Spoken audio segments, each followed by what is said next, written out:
We're back with Alden Chodash of AldenBoxing.com. This past Saturday, Alden at Madison Square Garden, Vladimir Klitschko doing his best John Ruiz imitation. He beat Sultan Ibragimov over 12 rounds.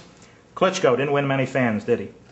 No, definitely not. It's the kind of performance, as I believe Max Kellerman stated, was the kind of a performance that he usually gives before he gets rid of a fighter. It was the case with Calvin Brock, especially when they fought in the same arena last year. Vladimir Klitschko just was never able to close the show. It probably could be blamed on his awkward southpaw opponent, Sultan Ibragimov, who made it difficult for him to throw the right hand. It wasn't very competitive. Sultan Ibragimov couldn't really reach the target. He was too short, and his punches at best reached Klitschko's chest. I was shocked at the advice Emanuel Stewart gave to Klitschko to get rid of Ibragimov because he was losing the fight. Because Emanuel Stewart basically told Klitschko to fight behind his jab for 11 rounds, and then he tells Klitschko that he needs to knock out in the 12th. It's very questionable on Stewart's behalf. It wasn't a great night for either of them. Do you think Stewart got he got affected by the booing that was happening at the Garden? I never really saw Stewart as the kind of trainer that would be affected by that, so it was very surprising that he would say something like that to Vladimir Klitschko. He held him back for 11 rounds, and then he told him to go all out. It wouldn't have hurt Vladimir, but didn't do really much to affect him, as it turned out in the 12th round. Okay, but still suspect advice nonetheless. Yeah, it wasn't a good night for both of them, nor the heavyweight division, in retrospect. Okay, Sam Peters taking on Oleg Marquez, assuming that Peter wins that fight, which you're expecting to happen. Vladimir Peter 2 is likely on the horizon. Based on last night's performance, you think Peter's going to beat Vladimir this time? No, but I think it'd be a much better fight. Peter's a much more open target than Sultan Ibragimov is. He's more conventional than Ibragimov, and he's a lot tougher, stronger, and more confident than Ibragimov is, so it would make it much more two-way action and a much better performance for Vladimir Klitschko. I see him opening up a lot more than he did against Sultan Ibragimov, and I see it a Klitschko victory, second victory over Peter, and it'd be a very good fight, however. Okay, also on that card, Joe Green runs his record to 18-0, 14 by KO with a 10th round TKO. What do you think of Joe Green? He's a good, strong southpaw, not the quickest hands, but a developing fighter. That's really all I know of him. He's really made his name as an amateur, and he's done some good things in the professionals, mainly out of New York. He went down to South Florida once for an ESPN national television showing in which he won by a spectacular first-round knockout. So I'd like to see this guy be broadcasted a little more against better opposition. Okay, also on this Saturday, it was super bantamweight Juan Manuel Lopez moving his record to 21-0, 19 by KO with a third-round stoppage of Jonathan Oquendo. Who do you like to see Juanma fight now? I'm not really thinking of any big names in particular. It's not a huge division, junior featherweight. There is a couple of good names, however. Rafael Marquez as well as Israel Vasquez.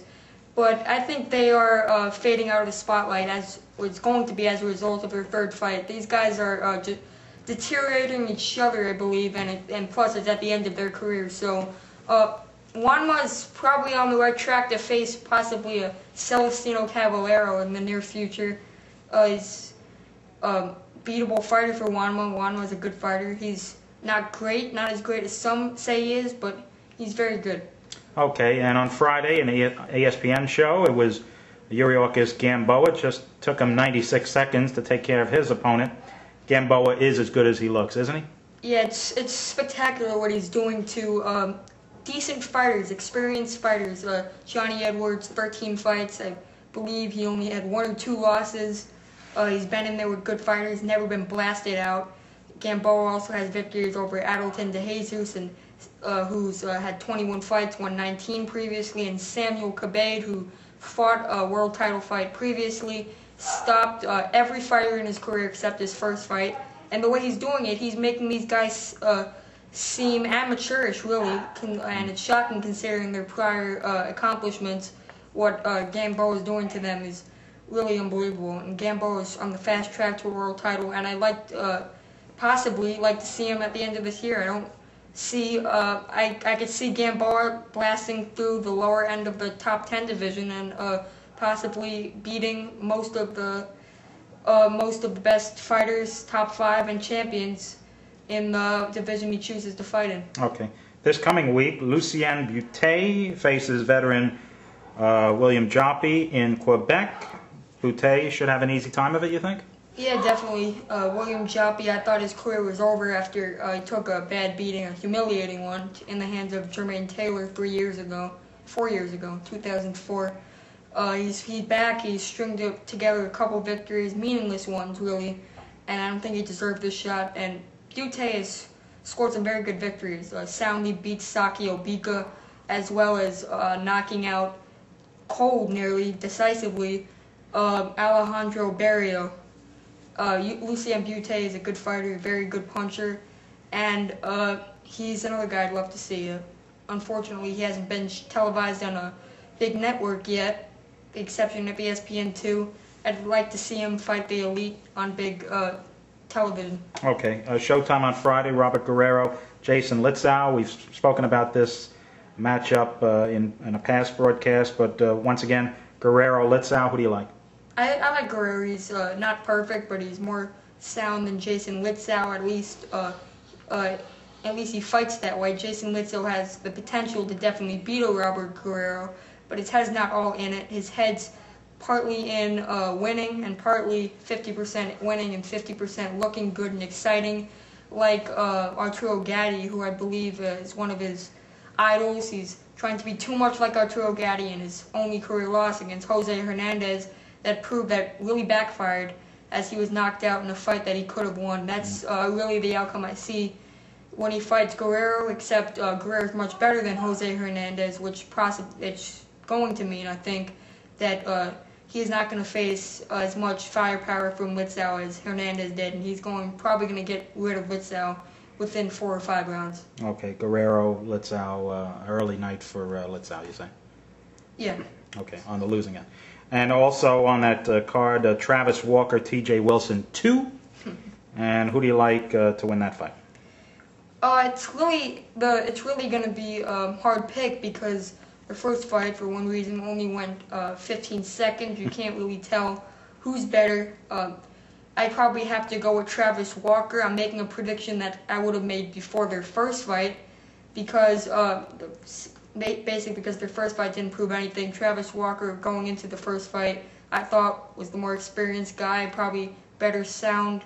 He's a better sound boxer, and I think he's gonna win it. It's definitely not gonna that unusual circumstance which occurred in the first fight. It's gonna be near to impossible to reoccur, nor the fact that T.J. Wilson's gonna get rid of Travis Walker again in anywhere near the same kind of fashion. So I'm picking Travis Walker. Okay. On ESPN this weekend, Sekou Powell versus unbeaten but untested Kevin Finley. You think Sekou Powell's a good fighter? Or at least he was. He's been very inactive nowadays. He's fought a lot of good fighters. He has some good victories. I think the loss to Qasim Uma deterred him, maybe affected his confidence a little bit. Qasim Uma soundly beat him, but he was very inexperienced against fighters the level of Qasim Uma previously. And I'd like to see him a lot more.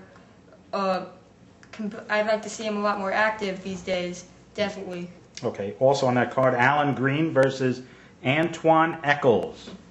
And do you think Green should beat the old timer? Yeah, definitely. Alan Green is not great, as Edison Miranda proved, as he exposed Alan Green, and Antoine Eccles is definitely at the end of his career, and he's not a great fighter to begin with, so he should be a punching bag next Friday. Okay. Saturday, of course, on Showtime, it's the third part of the trilogy. Vasquez, Marquez, who do you like? It's going to be a great fight. I'm picking Israel Vasquez based on what he did to Marquez in the second fight. There was nothing deterring Israel Vasquez from a victory as what happened in the first fight, in which he severely broke his nose from a punch by Rafael Marquez, affected his breathing, probably affected the outcome of the first fight. He, not soundly, but he defeated Rafael Marquez in the second fight because he was able to hurt Marquez whenever he connected on him, and he probably could have done the same in the first fight if not for his nose. So I'm going to pick Vasquez in this fight. You think it's going the distance? I don't think so. Not with these two guys. Okay, Vasquez stopping Marquez this time. Yes. Okay.